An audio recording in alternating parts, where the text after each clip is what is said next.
Hello, everybody, and welcome to Giving to the Givers, behind the scenes of 21 charitable organizations and how they're changing our world. I'm Christy Corwin with Build a Better World Foundation, and the Build a Better World Foundation was inspired by the extraordinary lives of my grandparents, Gina and Russell Garcia. Russell was a world-renowned Hollywood composer, arranger, conductor, and together, my grandparents did music around the world, as well as so many wonderful humanitarian efforts and work that they did worldwide.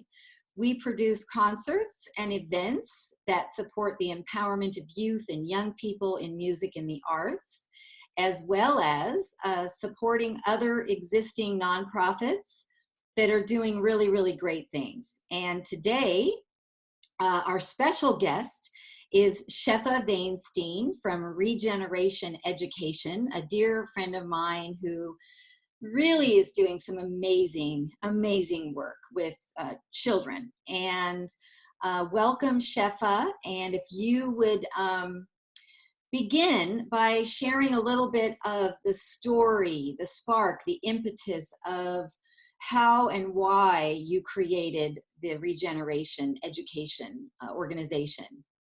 Okay, I'm a psychotherapist by training, and I specialize, I part of my internship was in schools where children had difficulties. So I already saw classrooms where children had been traumatized or had other elements that were affecting their behavior, and saw how really the legacy of that could be impacting children.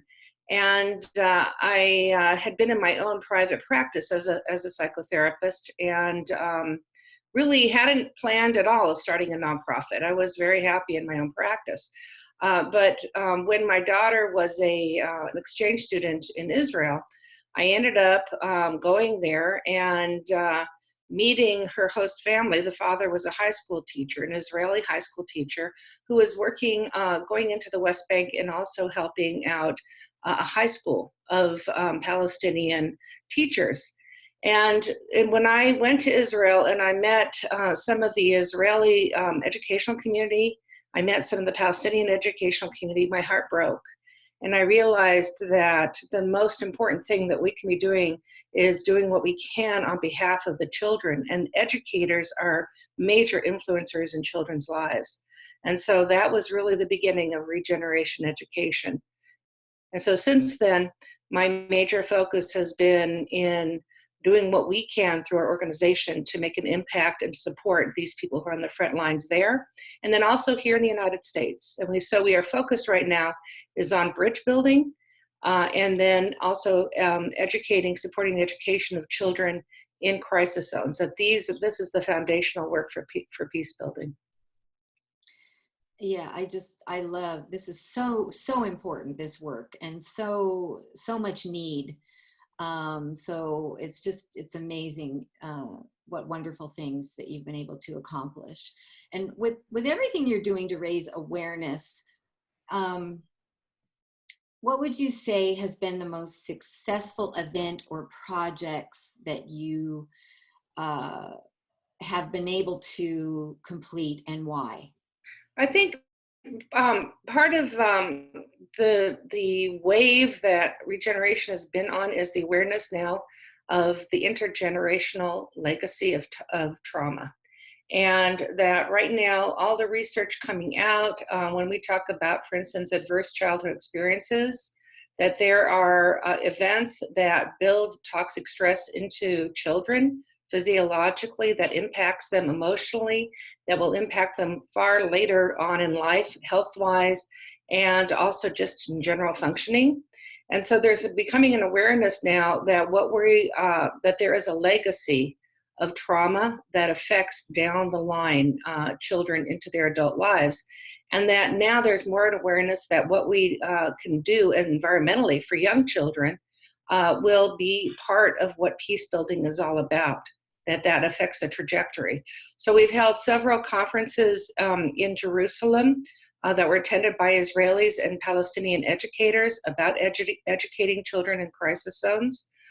We have supported projects within Israel and supported them. For instance, there's an Arab Waldorf school in Israel that we supported until the Israeli Ministry of Education recognized it for its importance and began to financially support it. And I think that one of the strengths of our organization is that we're on the ground, we're seeing opportunities for openings. I was trained as a therapist to look for what are openings to support for change. And I think that institutionally, we're working on that same level. And we're looking for ways to build institutions that can create social change and working through that. So along with that, we also supported micro trainings in a school in Greece for refugee children so that we can identify and then help highlight and disseminate best practices for educating children in crisis zones. Yeah, that's really powerful. That is so powerful. Really, what wonderful. And then on the other side, you know, what has been some of the biggest challenges you've faced or struggles that you've had to overcome in this work that you're doing with ReGeneration? You know, this field can be called soft power when you start working on levels of diplomacy and military interventions. And this is really about people power. And this is about really identifying children and families as resources for a more secure, safer, productive world for the future. And I think that we are countering a mindset where we think safety is about, you know, investing primarily in military interventions. And when you start looking at the amount of finances that are going into military expenditures versus developing human resources, it can be heartbreaking. And so I think the largest piece here, and I think the tide is just beginning to turn. 60 Minutes just this past Sunday had an entire special segment on the value of early child education and in terms of what is happening in, you know, refugee centers from the Syrian refugee children. And people are just beginning now to realize that this is a major intervention point. So we've been doing this for 14 years and leading this forward. And now on larger levels, it's just beginning to be picked up, but there is a huge amount of work to do. And part of this is also realizing that we need to look at children as whole beings. And so education, trauma itself, goes into the physiology of the person. And so when you look at an intervention for a child, you have to look at the whole child itself, and you have to look at mind, soul, and body. And so the real piece is identifying scalable interventions that are effective. And so this is a big piece because it's really addressing an entire mindset that we really need to carry into the future. And I truly believe with the challenges that we're facing in the 21st century with the environment, looking at climate change, looking at where we're moving as a planet, it's a time for all hands on deck. And that we need to be able, trauma itself impacts the capacity for problem solving. And it's very hard to get clear thinking when one's been impacted with trauma or has a legacy of toxic stress that has really impacted them. And we need to be able to have clear-minded problem solvers who can move forward into the future to really address the challenges that we're moving into as a planet. Exactly. You say that so beautifully. And you know, it's so powerful for these children to realize that they can step into their own power for healing and their decision making, and their, you know, not coming from the fear and the history of what there is for them to be able to change and shift this. It's amazing. And as they get older, you know, it's truly amazing to see the empowerment of what can happen with these children, and being empowered to make the changes, and to be aware of their own contribution and their own beauty of who they are and how they can, change this situation or circumstance within themselves. And it's such a wonderful thing. Nonprofits and charities, they rely heavily on funds or corporate sponsors and grants. And what would you say is the deepest source of support that you rely on for your organization? Right now, our major reliance is on donors who, most of them have been women, honestly. I think that women have an innate understanding about the legacy that good nurturance can leave. And so it's a lot easier for them to understand the overall picture of the potential of what this work involves. So I've been very, very grateful for so many of the women who have stepped up to help support our work. And we also do bridge building here in the United States. In Los Angeles, we have a middle school program of leadership with Jewish, Muslim, and Christian students. And part of this is understanding, the donors need to understand how bridge building and goodwill is so impactful and helps to seed the future. And so the donors that we've had that have supported our work tend to be more of the visionary level that can see where the work now will pay off long term. And it's about really people that understand that that we have to be in this for the long haul, and that there is a foundation that we have to build up that can move forward with. And I have been incredibly grateful for those that have supported our work from the beginning, have had faith for these past 14 years that this is something that needs to happen. When I first started the organization, people couldn't conceive of this, of the work that we're doing. And it was one of those things where we were in it for the long haul. Our supporters were in it for the long haul. So now we have a track record that really, indicates the effectiveness of our work and the impact of our work and the difference it's making in the lives of children and of their families and of their societies. I'm very proud that we've created models for new ways to move forward into the future. And that's basically what we've been doing through our bridge building programs and our educational programs as well. That's wonderful. Maybe for those that may not really understand when you're referring to bridge building, why don't you explain a little bit about what bridge building is for all of those who might not understand the concept of that? There's a couple elements here, but one of them also, when we talk about social emotional learning, we're talking about skill building to develop pro-social skills, which means the ability to restrain and to have impulse control, the ability to have empathy, and the ability to problem solve with clear thinking. And trauma, toxic stress impacts all of this. So there's a relationship. One of our Itaf Awad, our Middle East liaison, talks about in order for there to be peace, there needs to be healing. So part of the healing is developing skill building for social emotional skill development. So we really support certain skill buildings about that and modalities that support that. So a strong component of our work is supporting counsel, which is it's a listening circle. And many people are familiar with it, where you'll sit in a circle and pass a talking piece. And there's an art to doing this in a very beautiful way. The 4 intentions are to speak from the heart, listen from the heart, be lean, and be spontaneous. And what you do when you go and enter into that space as a group, what comes out of it is a sense of community building, a sense of open-hearted communication, and you learn how to listen.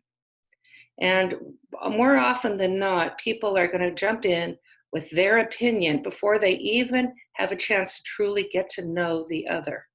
And so part of this is really finding ways to create a space so that we can hear each other and really understand each other And then out of that, communicate in a way that the other can hear, and to hopefully find ways that we have share a common ground as human beings.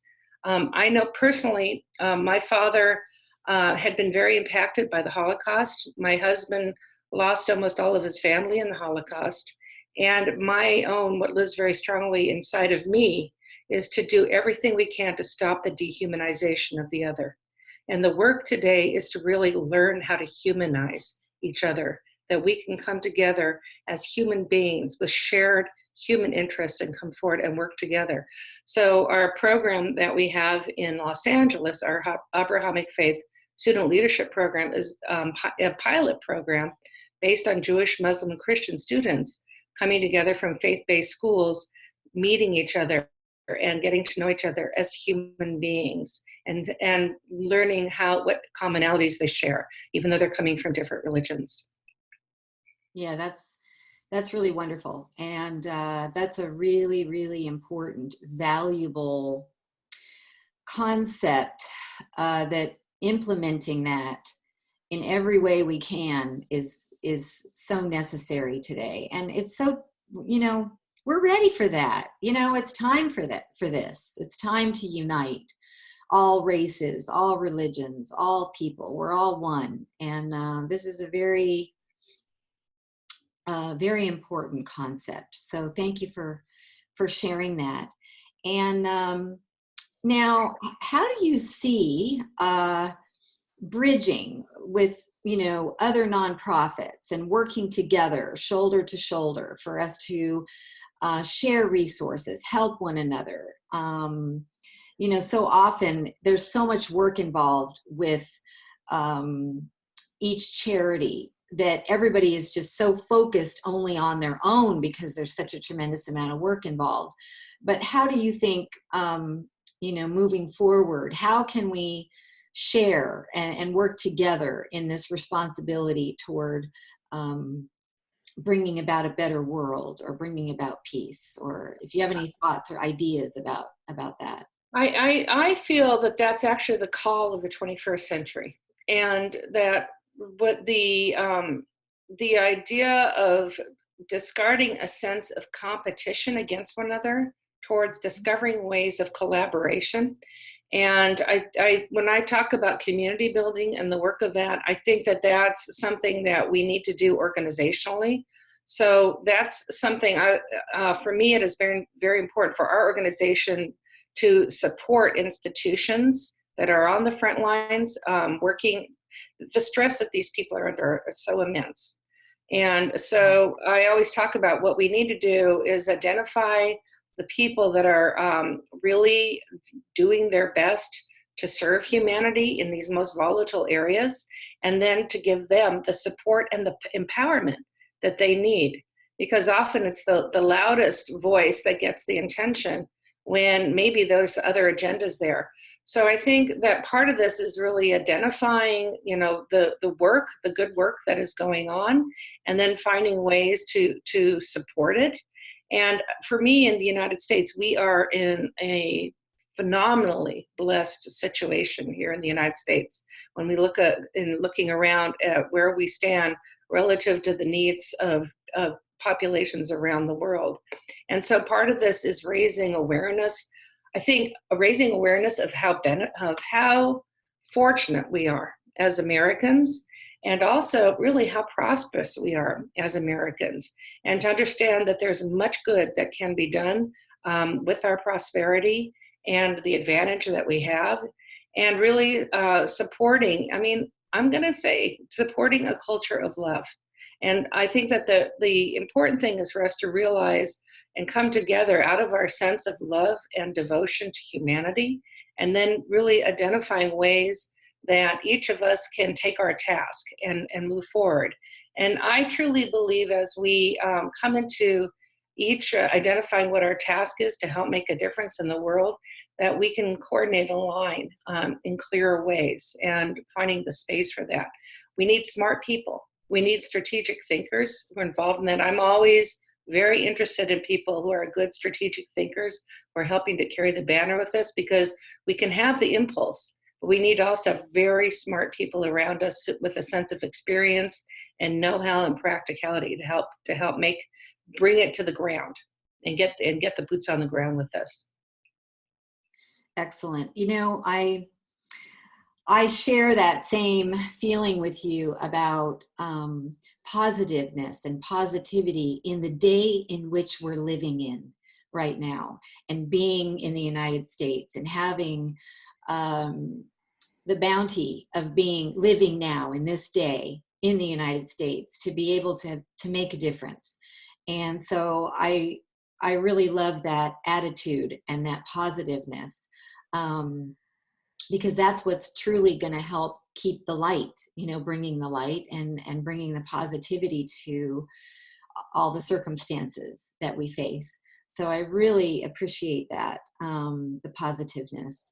Now you are going to be sharing a free gift. Everybody's going to want to be sure to click below for your free gift from ReGeneration Education. And Shepha, would you like to maybe just share a few words about what the free gift is? And you're definitely going to want to get this free gift. So. Yes, this is actually something I wish I had, especially if you're parenting young children, or if you're a grandparent.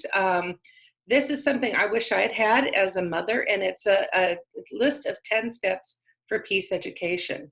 And I do want to give recently passed, Joan Allman, who just recently passed just a few months ago, had initiated the first 10 steps for peace education after the Iraq War began in 2003.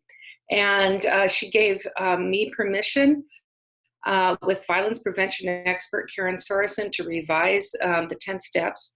And so the revised 10 steps for peace education, Joan was the founder of Alliance for Childhood, and she was very pleased with our revised 10 steps for peace education that we're making available for free for all viewers to click on the link and download it and be able to print it out. And it starts with steps that we can do for ourselves, steps that we can do for our family, and steps that we can do for the community. And so it's really about, one thing I know for sure is that we can create a culture of peace, and that we need, real concrete steps on how to do this. And so those 10 steps for peace education are very concrete steps in helping to create a culture for peace. And they really are. It's beautiful. You're definitely going to want to click on the link below and receive your free gift. And we have about 2 or 3 minutes left. Is there anything you want to share, or any thoughts that you would like to add, or anything in the next few minutes that you want to continue to share? Yeah, I think I feel very excited about the future for possibility for the good work that can happen on this planet. And I think it's very important I have faced a lot of animosity and despair, and people box themselves in with it. And what happens out of that, there's a phrase that comes out of the Bible: people without a vision perish. And it is so important that we have a vision about how we can move forward, because that keeps us open for finding new solutions. And way back when, my husband in January 2003 was given 6 months to live. He had metastasized cancer throughout his body. And he said, I still feel strong. And I said to him, well, then we're going to do everything to keep you strong. And you can't guarantee the results of everything, but you work out of a sense of faith, which is why working with faith-based organizations are so important to our organization. And working out of that faith, in the sense that really the divine wants us to find ways to move forward and discover ways for us to live with the good grace that is coming out of the divine world. And so keeping open, in my case, we had the good grace that my husband, this was way back in 2003, is still with me to this day in 2019. And we happened to find the right resources. And it was very much, as I say, about not giving up and keeping open and keeping smart and keeping strategic. And I think that this is really the call in the world for us to find those inner resources, to really have the faith that the divine world is asking for us to move forward with this sense of honoring the divine in each person. In the Bible, it is said we are made in the image of God. And we have these beautiful attributes of the divine within us. And we need to help remind each other of these attributes and find ways to really pull forward with that. And I think that we can really create a magnificent, wonderful place for so many families and children on this planet. It doesn't have to be the way it is now. It can be different, and we can do it. Yes, we can. Thank you. Thank you, Christy. Wow, And Shepha, thank you very much. thank you for sharing your beautiful heart and your wisdom with us today, and for all of the wonderful work that you're doing with regeneration education and making a difference in the world. And everybody, please stay tuned for what's coming next for Build a Better World Foundation in 2020. We have some really exciting things that are going to be coming up. And thank you so much for being here and watching these interviews. And thank you again, Shepha, so much. Thank you to the Better World, Build a Better World Foundation for the support that they've given ReGeneration. It helps for us to make a difference. Thank you so much. You know, it's been our pleasure and our honor, our blessing, to have been able to contribute to the work that you're doing and help to feature and create awareness about all the good things. So thank you so much for the opportunity. Thank you. Okay.